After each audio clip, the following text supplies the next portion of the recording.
it's good to give opportunities to UK corporates that may be struggling in their domestic market. So, for example, we know that it's been very tough for companies at domestic level, trading the Eurozone, so it's given an idea of perhaps where they could go outside, and indeed a player such as us who can be behind them to protect them, advise them and guide them when things go right or wrong. For me, the big benefit they give, they obviously give a safety net to people where credit insurance is required, but the bigger part for me is information. So being able to inform people why we can't get insurance, what are the risks we're dealing with those customers, and we're very much looking at emerging markets ourselves. So we're looking at Brazil, Mexico. We've done a lot in Australia. So again, in those emerging markets, we really want to understand how things are structured, what sort of business information we can get. Something is happening in the BRICS, clearly. I mean, we have downgraded almost all the growth outlook of the BRICS. Russia has had a terrible first quarter. Brazil has had a very disappointing first quarter.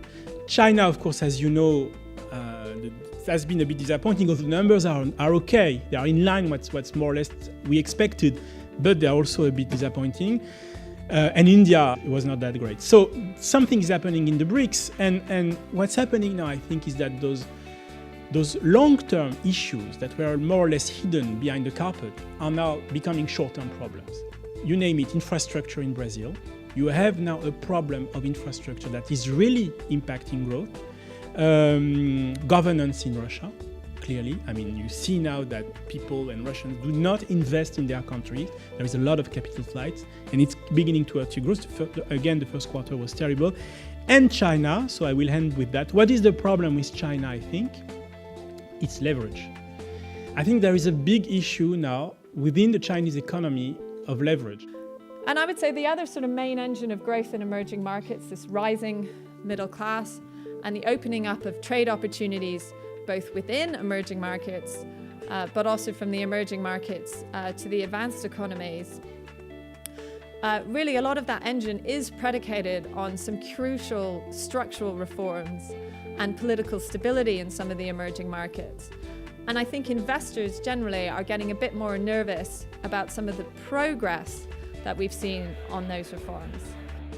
To come to a conference like this, which touches on areas like Russia, India, it's useful for us to see what other people are thinking of, and also that Coface are also addressing the situation in these countries so that their clients can perform better.